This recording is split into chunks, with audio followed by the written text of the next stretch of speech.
নমস্কার, আপনারা দেখছেন খবর বাংলা টিভি। জানাবো আজকের বাছাই করা কিছু গুরুত্বপূর্ণ খবর। প্রথমে জেনে নিন শিরোনাম, তারপরে জানাবো বিস্তারিত খবর। 12 লক্ষ উপভোক্তার জন্য বড় খবর, বাংলার বাড়ি নিয়ে নয়া নির্দেশ মুখ্য সচিবের। মানবিক টাটা, শুধু 1 কোটি টাকা নয়, বিমান দুর্ঘটনায় নিহতদের জন্য আরো বড় ঘোষণা এয়ার ইন্ডিয়ার। অনুব্রত কাজলকে নিয়ে আলাদা বৈঠকে বকশি ফিরহাদ, কেষ্টকে মাথা ঠান্ডা রাখার পরামর্শ। 21শে জুলাইয়ের পোস্টারে শুধু মমতার মুখ, উধাও অভিষেক, তৃণমূলে ভাঙনের ইঙ্গিত নিয়ে জোর জল্পনা। পদ্ম বিধায়কের বাড়িতে বিজেপি নেতাকে কোপ দলীয় কর্মীর। নমস্কার, এতক্ষণ দেখছিলেন সংবাদ শিরোনাম, এবার শুরু হলো বিস্তারিত খবর।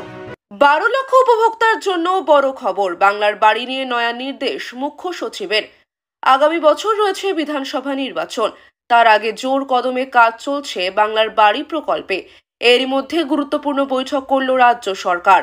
বৈঠকে মুখ্য সচিবের নির্দেশ, ইতিমধ্যেই যারা দ্বিতীয় কিস্তির টাকা পেয়েছেন তাদের সকলকে জুলাই আগস্ট মাসের মধ্যেই বাংলার বাড়ির কাজ শেষ করার জন্য প্রয়োজনীয় পদক্ষেপ করতে হবে। বর্ষার আগেই মিটিয়ে ফেলতে হবে কাজ। জেলা শাসকদের সঙ্গে বৈঠকের নির্দেশ মুখ্য সচিব মনোজ পন্থের। বাংলার বাড়ি নিয়ে বৈঠক মুখ্য সচিবের।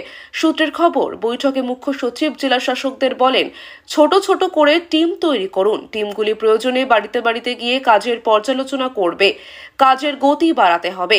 মুখ্য সচিব বলেন, নবান্নে চাইছে যারা দ্বিতীয় কিস্তির টাকা পেয়ে গিয়েছেন তাদের বাড়ির কাজ আগস্ট মাসের মধ্যে শেষ হোক।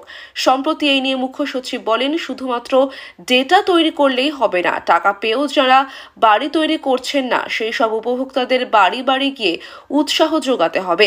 প্রসঙ্গত, বাংলার বাড়ি প্রকল্পে টাকা পেয়েও নির্মাণ করেননি এমন উপভোক্তার সংখ্যা প্রচুর। প্রসঙ্গত, বাংলার বাড়ি প্রকল্পের অগ্রগতি পর্যালোচনা করতে দফায় দফায় জেলা শাসকদের সঙ্গে বৈঠক করছেন মুখ্য সচিব।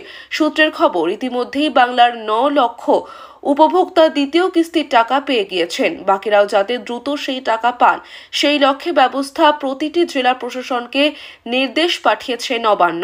পুরো দমে বর্ষা নামার আগেই বাংলার বাড়ি প্রকল্পে বাকি উপভোক্তাদের দ্বিতীয় কিস্তির টাকা পাঠানোর নির্দেশ নবান্নের। বর্ষার কারণে সময়ের আগেই এই প্রকল্পে দ্বিতীয় কিস্তির টাকা ছাড়া শুরু হয়েছে। উপভোক্তাদের চিন্তা দূর করে নির্ধারিত সময়ের আগেই বাংলার বাড়ি প্রকল্পে দ্বিতীয় কিস্তির বরাদ্দ দেওয়া হচ্ছে। উল্লেখ্য, নির্ধারিত সময়ের আগেই 21শে মে উত্তরবঙ্গে একটি পরিষেবা প্রদান অনুষ্ঠানে 12 লক্ষ উপভোক্তাকে আবাসের দ্বিতীয় কিস্তির টাকা দেওয়া শুরু করেন মুখ্যমন্ত্রী। রাজ্যের 12 লক্ষ উপভোক্তার জন্য দ্বিতীয় কিস্তির টাকা ছাড়া হয়। নিয়ম মতো প্রথম কিস্তির টাকা পাওয়ার পর লিন 10 পর্যন্ত বাড়ি নির্মাণের কাজ শেষ হলে তবেই দ্বিতীয় কিস্তির টাকা পারেন উপভোক্তারা। যাদের বাড়ির লিনটেল পর্যন্ত হয়ে গিয়েছে তাদের ব্যাংক অ্যাকাউন্টে ঢুকে গিয়েছে দ্বিতীয় কিস্তির 60,000 টাকা। বাকি উপভোক্তাদের কাছে টাকা পাঠানোর প্রক্রিয়া চলছে। মানবিক টাটা, শুধু 1 কোটি টাকা নয়, বিমান দুর্ঘটনায় নিহতদের জন্য আরো বড় ঘোষণা এয়ার ইন্ডিয়ার। সকালেও প্যারিস দিল্লি হয়ে আহমেদাবাদে এসেছিল AI-171।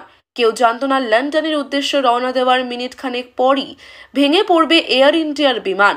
ভারতের ইতিহাসে হয়তো সবথেকে ভয়াবহ বিমান দুর্ঘটনা এয়ার ইন্ডিয়ার বোয়িং ড্রিম লাইনের এই দুর্ঘটনার পরই টাটা সংস্থা, যাদের এয়ারলাইন্স এয়ার ইন্ডিয়া, তারা শোক প্রকাশ করে এবং নিহতদের পরিবার পিছু 1 কোটি টাকা ক্ষতিপূরণ দেওয়ার ঘোষণা করে।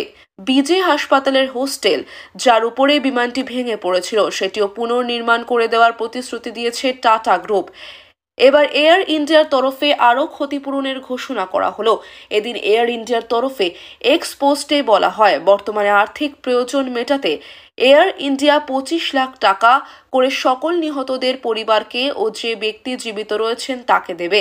টাটা সন্সের তরফে 1 কোটি টাকা ক্ষতিপূরণ দেওয়ার যে ঘোষণা করা হয়েছিল তার সঙ্গে সংযোজনী আর্থিক সাহায্য। প্রসঙ্গত, বৃহস্পতিবার দুপুর 1:38 নাগাদ আহমেদাবাদের মেধানীনগরে ভেঙে পড়ে এয়ার ইন্ডিয়ার বিমান। লেজের অংশ ভেঙে পড়ে বিজে হাসপাতালের হোস্টেলের উপরে। ভেঙে পড়ার পরই বিস্ফোরণ, তাতেই পুড়ে মৃত্যু হয় একজন বাদে বাকি 241 জনেরই।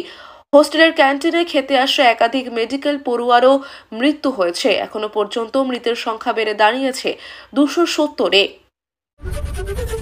অনুব্রত কাজলকে নিয়ে আলাদা বৈঠকে বকশী ফিরহাদ, কেষ্টকে মাথা ঠান্ডা রাখার পরামর্শ।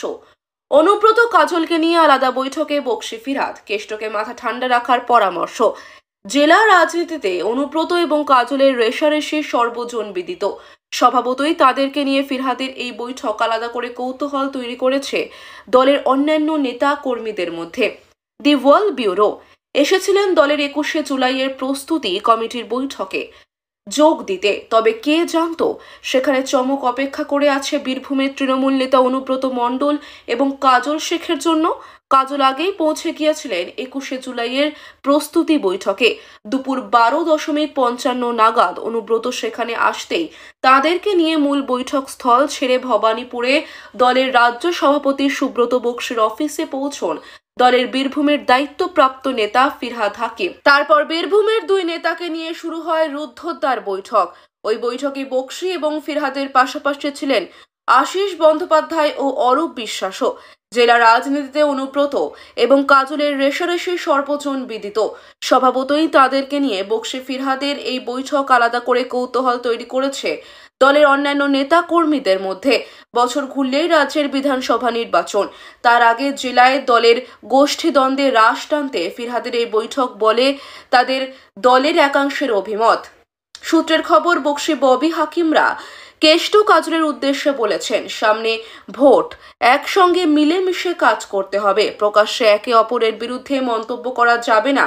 ক্ষোভ বিক্ষোভ থাকলে আমাদের বলুন, কিন্তু প্রকাশ্যে একে অপরের বিরুদ্ধে মুখ খোলা যাবে না।